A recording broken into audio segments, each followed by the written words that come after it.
association chair in this cyber security excellence session. So in this session we have 5 papers. Because time very constant, I do not want to make it very long time. So we have to make it, if possible, the speaker, I request you to make it 12 to 15 minutes presentation. So we have to make it in 1 hour.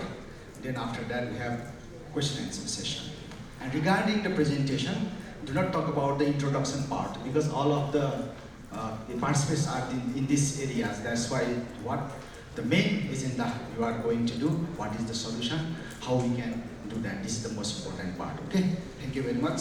So I first request Mr. Atul Gupta, partner KPMG from India. He's going to present the presentation on managing risks in digital environment. Thank you.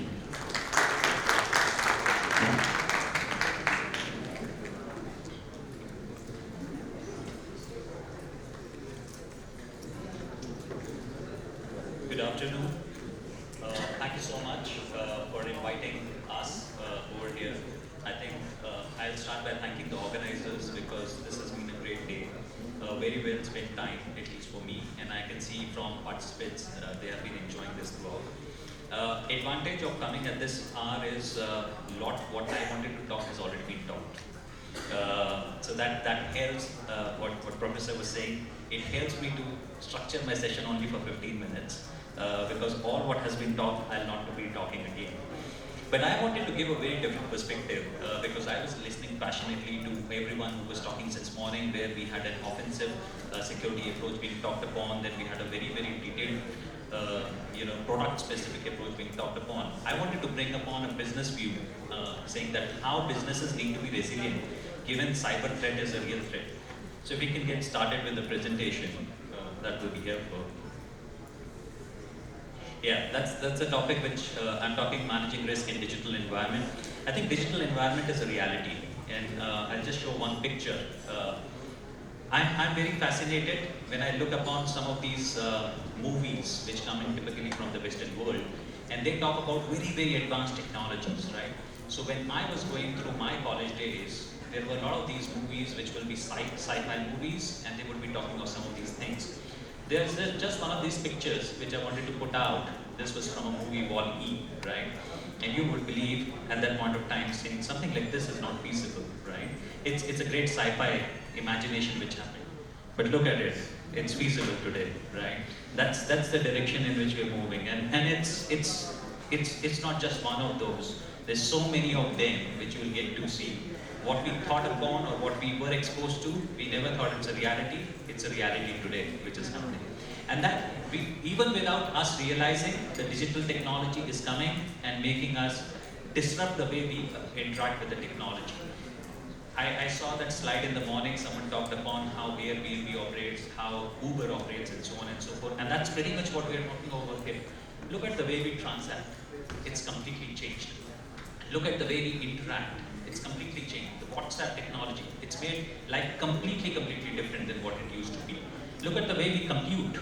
You know, the computing power which we carry, each one of us, the computing power which we carry in our pockets today. You know, I remember when I started my career 20 plus years ago, it was a dream to have that kind of a computing power to have with us. Look at the way visualization is happening today. Very, very different. And it's all with us. But the point which I'm trying to make is, this is a reality. We cannot avoid this reality. And the other reality is, with adoption of all of these digital technologies, there is an inherent risk which has come along with it, which is what is cyber risk. And we need to manage living with that risk. And we need to know how do we manage that risk so that we can really, really live in this world. This has already been covered, so I will not get into details of it. Yeah, again, because I just wanted to give some views across some of the key technologies which really are making that shift. We talked a lot about cloud, it's right there. I think offensive security, when we're talking of cloud only. Blockchain, huge interest, extremely interesting area, extremely powerful technology. Use cases still emerging, but that's the future, and that's again a reality with which we are going to live with. API-based economy. I think here only when we were having lunch, was meeting with one of the delegates, and the way Nepal is moving forward on using APIs at this point of time, that's phenomenal. But I come from India, and if you don't manage APIs well, we had a case of a national crisis because APIs was not managed well, and the individuals' identities were almost exposed because of that, the APIs not being managed well. So all of these are huge enablers, but if we don't manage them well, they can result in a huge challenge for organizations as we move forward from here.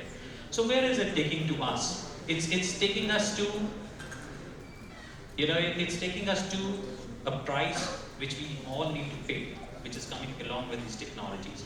Huge efficiencies, but we need to be aware of the risk which the technology is bringing along with it. So let's try understanding these challenges. Many of you would have heard about this.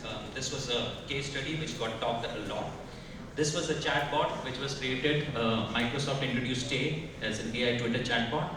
And what was talked upon on this chatbot was saying that it learns and then it responds. And it was to be taken down because very soon, as the learning was happening, and learning was unguided learning happening, whatever was being talked upon to the chatbot, it was learning from there. What came out that the chatbot started making pro-Nazi statements, and it was taken down in 16 hours. Again, the point which is coming out saying that technology has power, but if you don't control the technology, it can create catastrophic results, which comes along with it. Okay, I think this was talked saying that the way the attack pattern has changed. In past, it used to be very different to what it is now. So that's very well understood. I really don't want to go into that. This is one important element which I just wanted to spend some time. Cybersecurity is not a new area. I've been in this profession for 20 years, and when I got into this profession, focus used to be what you get to see on the left side, saying information needs to be maintained for its integrity, confidentiality, and availability. With internet becoming big, there was a shift which happened saying that viruses should not come in because viruses became a big one. Internet resulted into web applications, and then the big thing came upon saying web application security is a big thing. And today when it's a hyper-connected environment, which we are, that's where the cybersecurity has taken a completely different viewpoint. And going forward, 2020 onwards, when the devices will be all connected, we're talking of self-healing devices. Imagine, there was a discussion which went around supercomputer versus human, and that 2025 is not too far away when supercomputer will be above human. And that's where the world of cybersecurity is going. So we need to be cognizant of it. Yeah, that's what Gartner is saying. I think again, lot has been talked on this. This is what we as KPMG do. We constantly look upon the trends which are coming on cybersecurity. If you really see where is the most attack still coming in from, which is creating impact in organization, it's emails. It's so fundamental. It is emails where the attacks are coming upon. Phishing is right next to it. Malware, ransomware, which we all love talking about. All cyber professionals love talking about. I like the talk which was happening just before this session. There was so much focus on malware and ransomware. It comes down at number 3. Email continues to be right at the top. And why are the attacks, what are the impact which the attacks are resulting in? If you really see, the financial impact is there, financial loss is there, but the biggest disruption is business process. And that's where it's making a huge difference, cybersecurity today. And if you look at it from an angle or viewpoint from a cyber attacker, why are they doing attack? It's because of the financial gains. So eventually they want financial gains out of this. And that's how they're attacking. It's just a timeline which tells you global organizations have been hit and why they have been hit. If you really see on the right side, you'll get to see bulk of them are still getting hit because of phishing emails. Some of them are getting hit because the patch management was not made adequately. So when we talk ransomwares, we talk malwares, just go back. Biggest of the attacks, you realize the root causes have been something else, some things which are very simple. This is my favorite slide. We put out the names of the CEOs over there. These are the 4 large global organizations which were hit. They were hit by big cyber attacks. I hope all of us understand, know about them. It starts right from Sony, it goes all the way to Equifax, 2011 to 2017. Now, attack happened is not a news. The news is, oh, that's not visible. Sony Entertainment CEO had to lose his job in 24 months because of a cyber attack. And when it comes down to Equifax, in 19 days, the CEO was fired.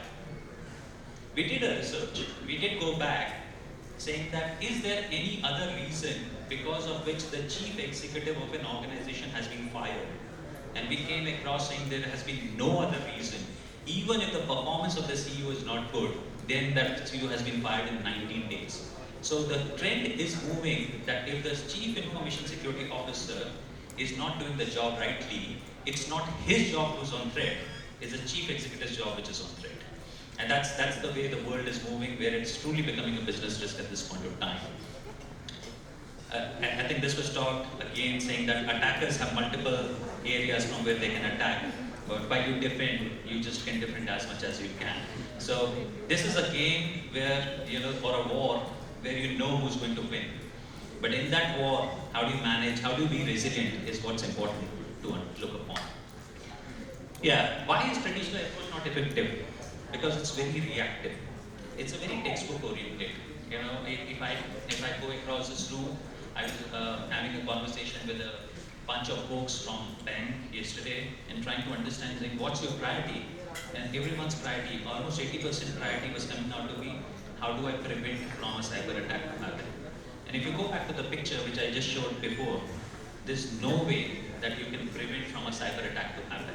So we are very, very reactive from that point of view, because we're saying, oh, if the attack happens, how will we react? We'll plan for it later, because I want to make sure that no one can attack me, which is not the reality. So regulatory requirements are changing. The SOCs are not very, very effective the way it's being deployed upon. And misalignment of security with business. A lot of swift attacks have happened which have made their news. If you really start understanding the way the technical security was implemented vis-a-vis business processes, huge gaps.